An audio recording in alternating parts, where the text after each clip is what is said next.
Amis du soir, bonsoir. Si vous aimez mon contenu, n'hésitez pas à aimer la vidéo, à laisser un commentaire et à vous abonner à ma chaîne. Merci d'avance pour votre soutien immense. Fermez les yeux et inspirez profondément, laissant les tensions de la journée se dissiper.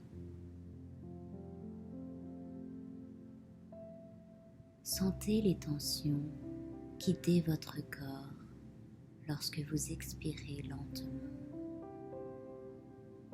À chaque respiration, vous vous détendez de plus en plus. Imaginez-vous dans un endroit paisible, entouré par la nature. Visualisez une belle plage sereine avec du sable doux et chaud sous vos pieds. Le son rythmique des vagues douces qui se brisent contre les rivages remplit l'air, créant une mélodie apaisante. En marchant le long de la plage, vous sentez une brise légère caresser votre peau. L'air est agréablement chaud et le parfum de l'océan flotte dans l'atmosphère.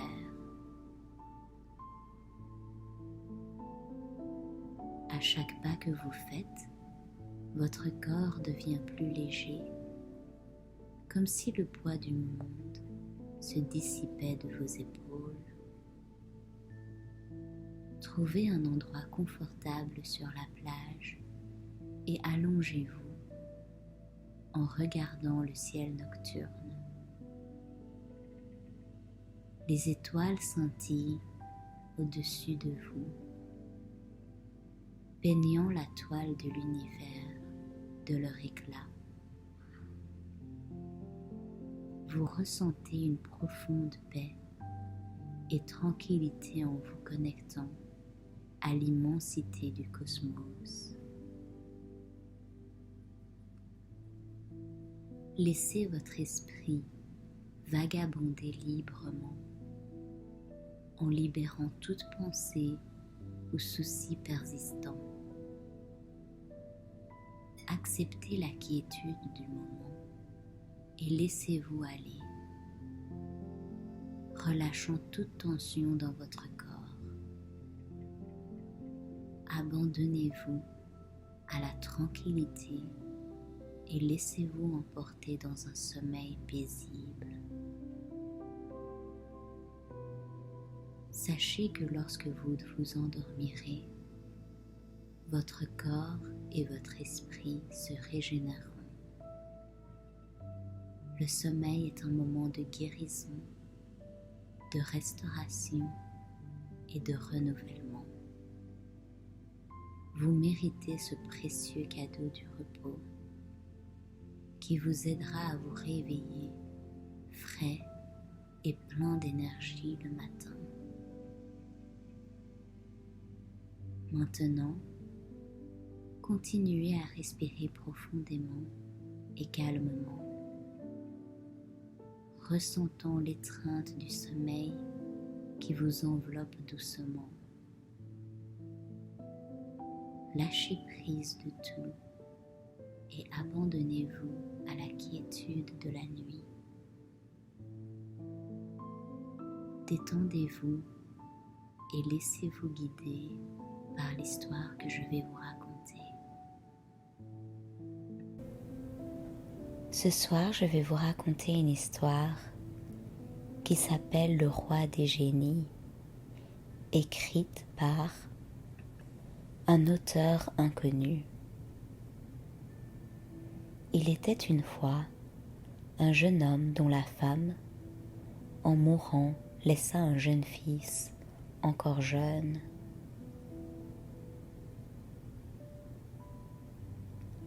Son père ne se remaria pas afin d'en prendre soin. Des années passèrent et l'heure de la mort survint. Il dit alors à son fils: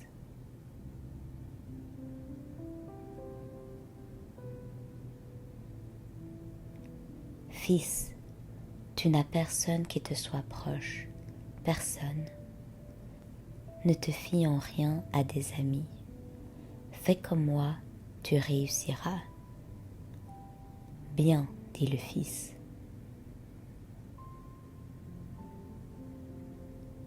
L'homme mourut, on l'enterra, et son fils resta seul. Un jour, des amis de son père vinrent l'appeler. « Hé, un tel !»« Oui. »« Ouvre-nous la porte, nous sommes des amis à ton père. » « Mon père, répondit-il, n'a laissé aucun ami. »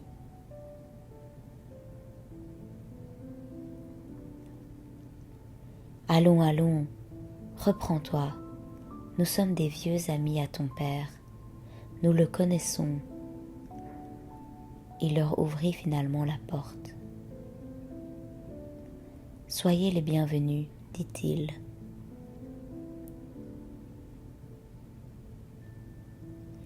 Il les introduisit dans la chambre d'invités, fit tuer un mouton, les reçut avec faste à la semoule de blé.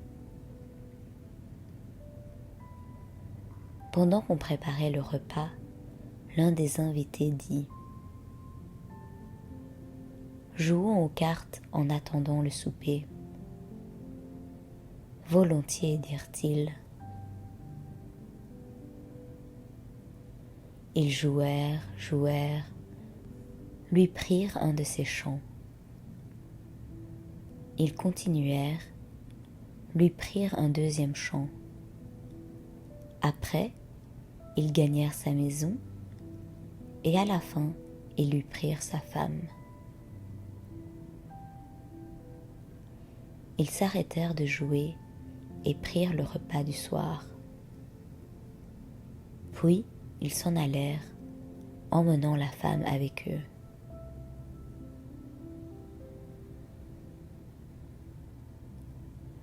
Le lendemain, le jeune homme, à peine levé, se rendit sur une colline sur laquelle se trouvait une grande roche. Il s'assit auprès d'elle et se mit à pleurer. Au bout d'un moment, apparut le roi des génies. « Pauvre créature, j'ai entendu tes pleurs, me voici, que veux-tu » ?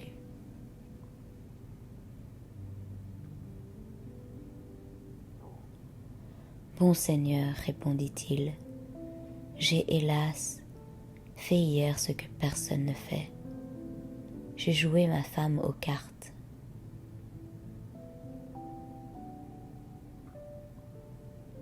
Ta femme te reviendra, dit le roi des génies. Je vais te donner ce qu'il faut pour cela, mais jure-moi que tu reviendras me voir. Il lui donna une carte. Retourne, dit-il, jouer avec eux. Tu retrouveras tous tes biens et même ta femme. Bien, dit-il.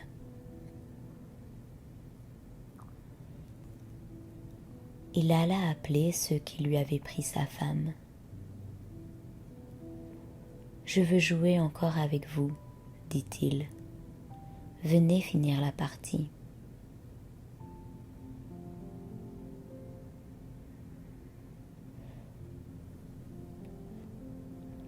Que veux-tu que nous te prenions maintenant? Tes champs, ta maison, tu les as perdus, et tu as même perdu ta femme. Eh bien, je deviendrai votre domestique, dit-il.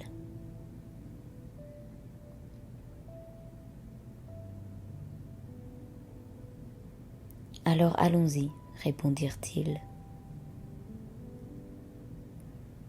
Ils se mirent à jouer, et au bout de quelques heures, il leur avait repris un chant, puis un deuxième chant, sa maison et enfin sa femme. Il ramena celle-ci chez lui. En arrivant à la maison, il dit : « Par Dieu, il faut que je retourne chez le roi des génies qui m'a donné cette carte pour te reprendre et récupérer tous mes biens. » « N'en fais rien, lui dit sa femme. » Il ne l'écouta pas. Le lendemain, il retourna et s'assit. Bientôt,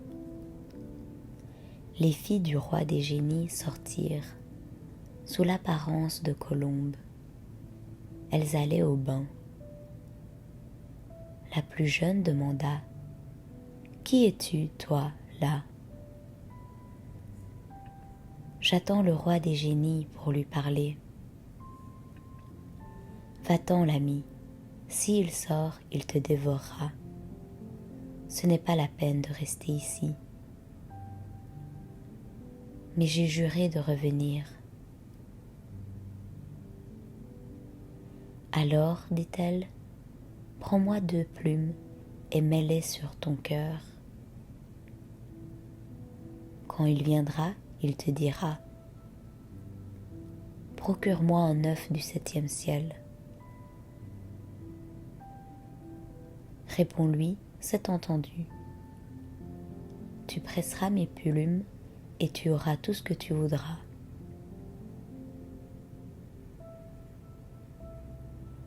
Le roi des génies arriva.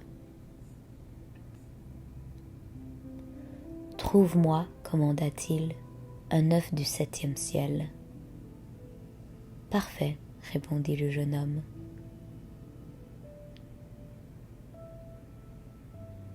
Il pressa les plumes qui étaient sous son habit, et un œuf se trouva devant lui.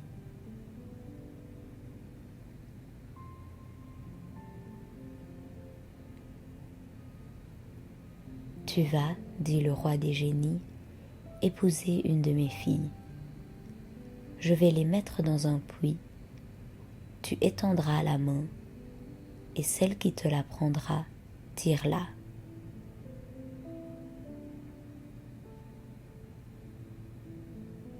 Il étendit le bras, et ce fut la plus jeune qui lui prit la main. Il la tira au dehors, mais le roi des génies se rétracta.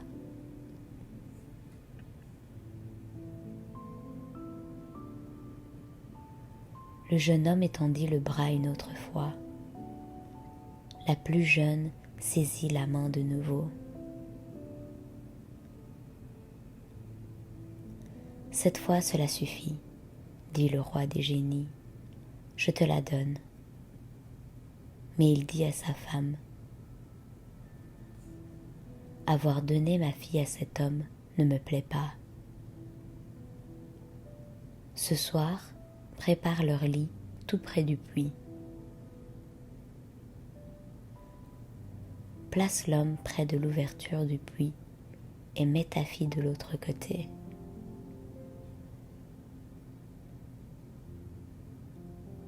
La femme prépara le lit. Quand la jeune fille arriva, elle dit à son mari : « Attends que je refasse ce lit. »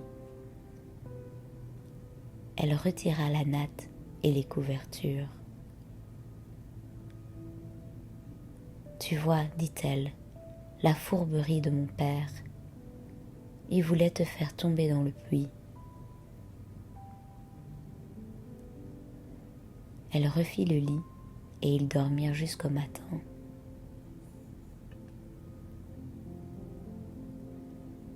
Le jeune homme se rendit à l'assemblée des hommes. Le roi des génies y alla aussi et l'y trouva. Surpris de la chose, il revint dire à sa femme : « Tu n'avais donc pas fait leur lit au bord du puits ? Mais si, par Dieu, c'est juste au bord du puits que je l'avais fait. Recommence. Aujourd'hui, je serai là.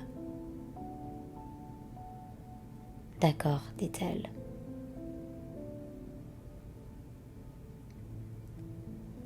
La femme fit le lit comme la première fois. La place de l'homme était tout près de l'ouverture et celle de sa fille de l'autre côté.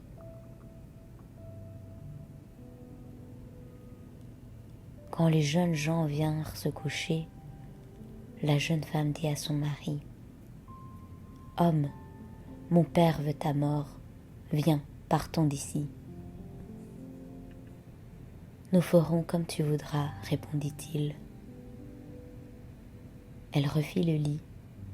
Elle alla chercher la bague magique de son père.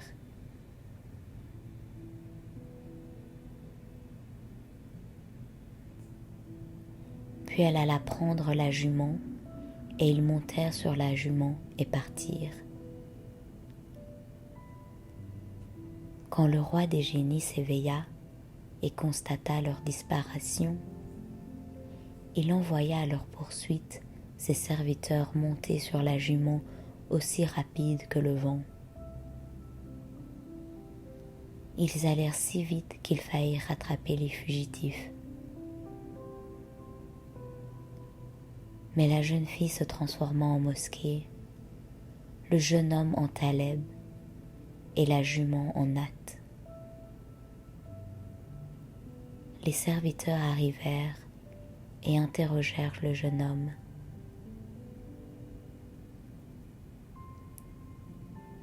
« Taleb, n'as-tu pas vu passer un homme et une femme sur une jument ? »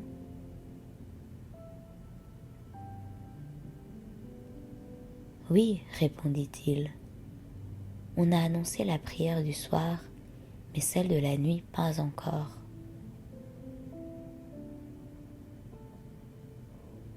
Les serviteurs rentrèrent à la maison et dirent au roi des génies : « Seigneur, nous avons cherché tant que nous avons pu. Nous avons vu un Taleb dans une mosquée et il nous a dit : on a appelé à la prière du soir, mais à celle de la nuit pas encore. »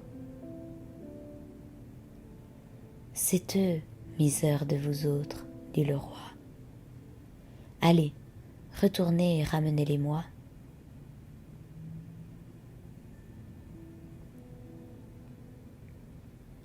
Ils repartirent et marchèrent longtemps. Les jeunes gens les virent arriver. La jeune fille se métamorphosa en vigne grimpante, son mari en paysan, et la jument fut changée en chienne. Les serviteurs arrivèrent. « Salut, dirent-ils au paysan. N'as-tu pas vu un homme et une femme montés sur une jument ? Pour ce qui est des pastèques, répondit-il, elles sont mûres. Les melons, pas encore. Ils rentrèrent faire leur rapport. Cette fois, dit le roi des génies, c'est moi qui irai. Vous n'êtes même pas capable de les reconnaître.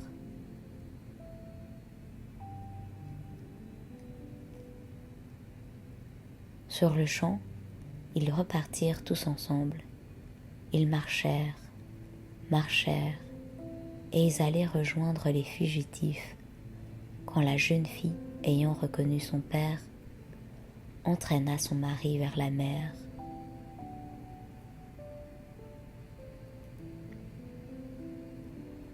La jeune fille fit tourner sa bague en disant : « Je veux qu'un chemin s'ouvre ici pour nous. » « Ma fille, tu m'as trompée, lui cria son père. « Père, répondit-elle, je suis mariée. Tu aurais dû t'attendre à ce qui est arrivé. » Ils avancèrent dans la mer. Le roi des génies rentra chez lui. Ils arrivèrent dans un lieu désert. La jeune fille fit faire un tour à la bague magique en disant « Seigneur, je voudrais que cet endroit désert soit habité. » Aussitôt, il y eut de nombreuses habitations. Il devint roi et reine de ce pays. Ils vécurent heureux. Mais le jeune homme se souvint un jour de sa première épouse. Il dit alors à la fille du roi des génies « Femme, il y a une chose que je ne t'ai pas dite. J'ai une femme et un fils, et je vais aller les voir. » « C'est bien, dit-elle, va la chercher. Elle vivra avec moi, mais tu ne la considéreras pas comme ta femme. » « Bien, dit-il, et il accepta. Mais elle lui fit une recommandation.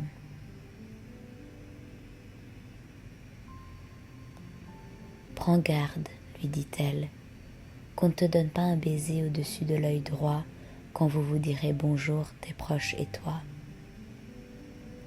C'est entendu, dit-il. » Il partit. Il arriva chez lui, trouva sa femme, son fils et sa sœur. Sa sœur lui sauta au cou et lui donna un baiser au-dessus de l'œil droit. À l'instant même, il perdit le souvenir de la fille du roi des génies. Un an passa avant que la mémoire ne lui revint. « Allons, femme, dit-il, partons d'ici, car j'ai une autre femme dans un autre pays. »« Bien, dit-elle. » Ils partirent donc, et ils arrivèrent chez la fille du roi des génies, qui fit un bon accueil à la première femme et à son fils. Elle les fit loger dans son château et leur fit servir une excellente nourriture. Quant à son mari, elle le fit mettre en prison, et il y resta jusqu'à ce qu'il fût à la dernière extrémité. Un jour, le gardien de la prison dit à la reine : « Madame, votre mari est près de mourir. Que devons-nous faire ? » « Fais-le sortir, dit-elle, qu'on me l'amène. » Elle lui fit donner à manger et le soigna jusqu'à sa guérison. « C'est moi, lui dit-elle, qui t'ai fait mettre en prison, parce que tu ne m'avais jamais écouté. Si je n'avais pas pitié de toi, je t'y laisserais mourir. Mais c'est assez. Tu y as passé le temps prévu pour ta punition, et tu reviendras roi comme avant. » Ils furent heureux tous les deux, ainsi que la première femme qui avait un fils. Ils gouvernaient le pays dans la paix et la prospérité. Voilà mon histoire finie, conduite le long de la rivière pour des gens de qualité. À moi, que Dieu me pardonne, et les chacals qui leur en cuisent. Puissions-nous ne jamais manger sans sel, ni marcher pieds nus.